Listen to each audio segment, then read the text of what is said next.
Hi children, how are you all? I welcome you all for today's session. And now, in today's session, I am going to discuss a new lesson, The Lost Child. That means the first lesson of our supplementary reader moment. I hope you all have the textbook with you. There are 10 short stories in our reader. All are very interesting stories. Okay, so let's see the first lesson, The Lost Child. It's a story of a small child who gets lost in a fair. Fair means a mela. He has gone with his parents to the fair, but loses them when he gets engrossed in looking at a roundabout swing. The story highlights the bond of love and affection that the child shares with his parents. Before losing them, he has been demanding different things like sweets, balloons, flowers, etc. But when he is picked up by a stranger, the stranger tries to make him happy by offering him all these things sweets, balloons, flowers. But the child doesn't want them anymore. He wants only his parents. He keeps on crying and saying, I want my father, I want my mother, like that. So, the ending of the story is emotional as the reader keeps on guessing whether the lost child would have found his parents or not. So, before getting into the lesson, let's have a look at the life and career of our author. Do you know who has written the story, children? It's written by Mulk Raj Anand. Mulk Raj Anand was an Indian writer in English. He was notable for his depiction of the poorer classes of people in India and their plight. His writings are rich with the realistic and touching portrayal of the problems of common man. He was an author with hundreds of novels, short stories, and essays. His best known works are Untouchable, Coolie, Two Leaves and a Bud, etc. He was a recipient of the civilian honor of the Padma Bhushan. Okay, children, now I am moving on to our textbook. Lesson 1, The Lost Child, written by Mulk Raj Anand. Listen, let me read the first paragraph. It was the festival of spring. From the wintry shades of narrow lanes and alleys emerged a gaily clad humanity. Some walked, some rode on horses, others sat, being carried in bamboo and bullock carts. One little boy ran between his father's legs, brimming over with life and laughter. Okay, let's see the explanation, children. It's a very simple story, and the story is set in the spring season. Spring season, winter season has just ended and spring season came. So all the people came out of their houses. They were very cheerful because the chilling cold weather, the winter season had ended. The people went out of their houses on different modes of transportation. Some were on foot and some others were on horses, bamboo carts, bullock carts, etc. A little child was walking along with his parents. Have you seen that picture, children? Okay, so he ran excitedly and often banged into his father's legs. He was full of life and laughter, so happy, so excited. Do you know the reason? Because he was going to the fair. Okay, it's simple, isn't it, children? Okay, now let's move to the next portion. Children, I have given you meanings of the various words. Lanes, alley, wintry shades, emerge, gaily, brimming over. So you have to take your pencil and write down the meanings in your textbook itself. Okay. Come, child, come, called his parents as he lagged behind, fascinated by the toys in the shops that lined the way. He hurried towards his parents, his feet obedient to their call, his eyes still lingering on the receding toys. As he came to where they had stopped to wait for him, he could not suppress the desire of his heart, even though he well knew the old, cold stare of refusal in their eyes. I want that toy, he pleaded. His father looked at him red-eyed in his familiar tyrant's way. Not tyrant's way, tyrant's way. His mother, melted by the free spirit of the day, was tender and giving him her finger to hold, and said, "Look, child, what's before you?" It was a flowering mustard field, pale like a melting gold as it swept across miles and miles of even land. A group of dragonflies were bustling about on their gaudy purple wings, intercepting the flight of a lone black bee or butterfly in search of sweetness from the flowers. The child followed them in the air with his gaze till one of them would still its wings and rest, and he would try to catch it, but it would go fluttering, flapping up into the air. When he had almost caught in his hands, then his mother gave a cautionary call. "Come, child, come on to the footpath." Children, meanings are given here. If there is any doubt, you have to go through the meanings. Okay, so I'll give you the explanation. "Come, child, come," called his parents as he lagged behind, fascinated by the toys in the shops that lined the way.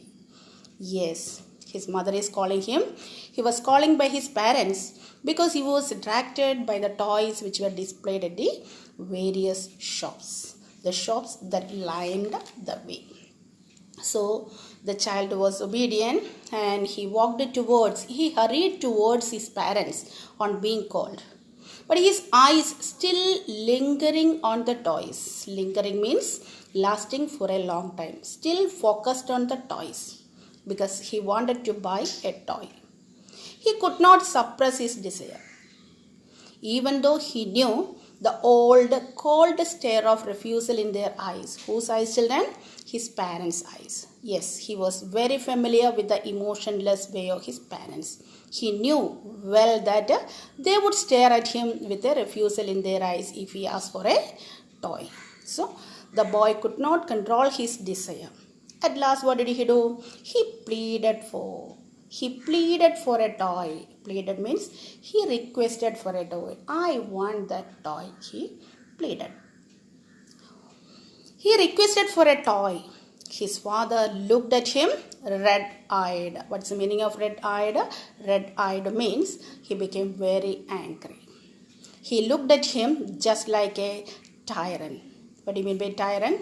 Tyrant means a cruel ruler who was trying to oppress him. Tyrant, a cruel ruler or a cruel and oppressive ruler. Okay, so the child could not control his desire and he pleaded for a toy. His father looked at him red-eyed. He looked at him just like a tyrant, a cruel ruler who was trying to oppress him. Is it clear, children? So, his mother, melted by the free spirit of the day, was tender and giving him her finger to hold and said, "Look, child, what's before you?" Then what's the condition of his mother? Is she very strict? No. But his mother, who was so tender, she was so soft and emotional that day. That day she was so soft. What is the reason, children? Because she was also in a cheerful mood like the boy. So lovingly, she gave her finger to the child to hold on and guided him forward. And she knew her husband very well. So she tried to make the child cool. She tried to comfort the child and said, "Look, child, what's before you?" So she asked him to see what was in front of him. Next paragraph, I'll read it for you. A group of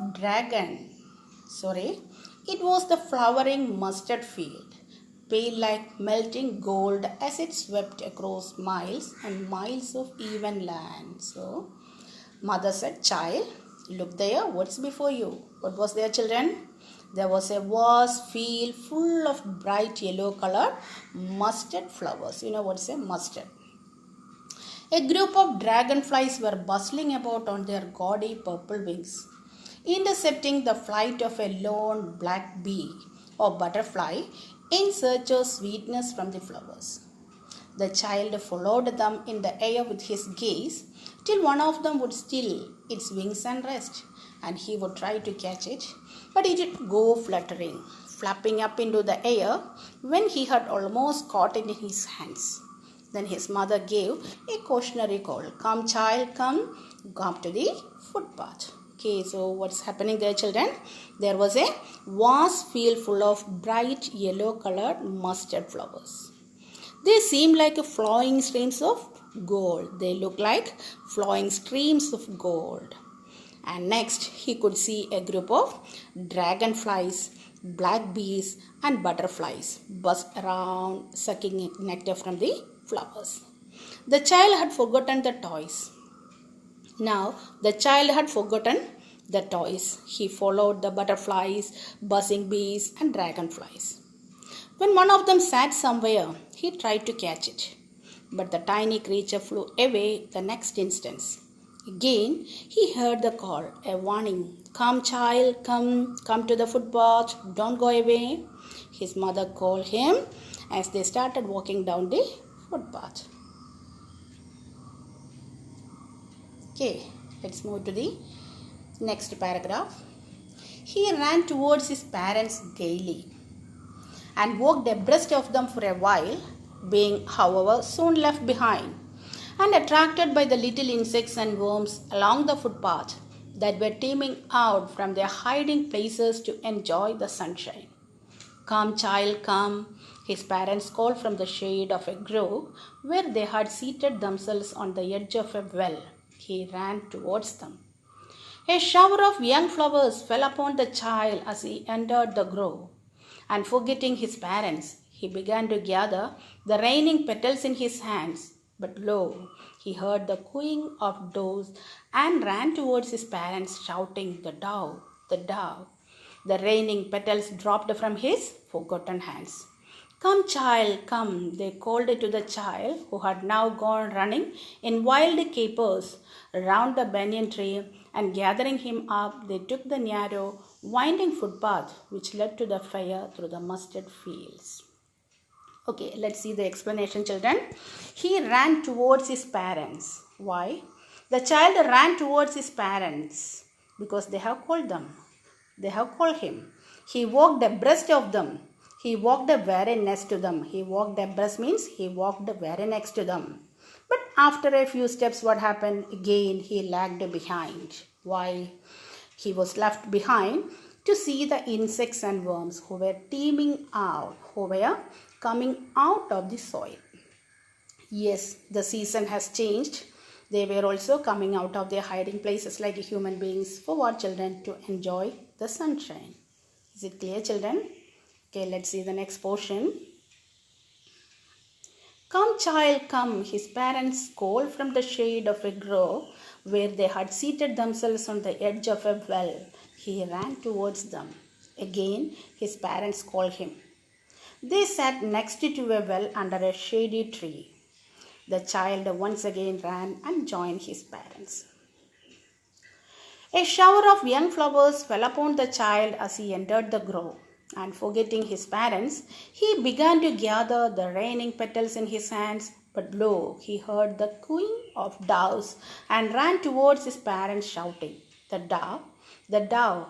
The raining petals dropped from his forgotten hands. So let's see the explanation. As the child entered the shady area, he was welcomed by a shower of flowers. He forgot his parents' call and started collecting the petals that had fallen.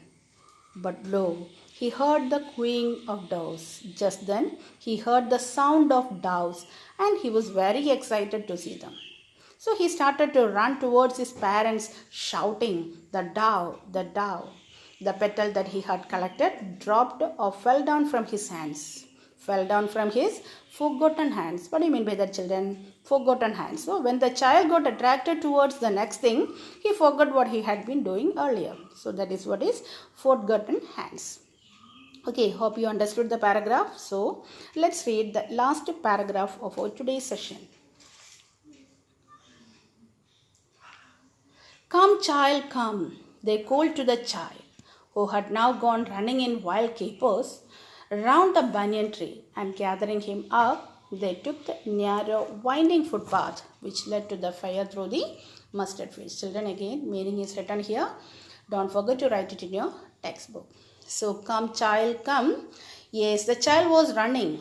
Why? Because his parents called him the "Come, child, come." They called to the child who had now gone running in wild capers round the banyan tree. So the child was running here and there, playing and skipping around the banyan tree.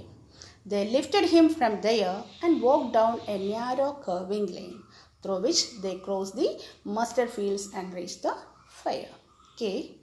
So let's see the fire in our next class, children. Till then, bye bye. So don't forget to read the textbook. Thank you.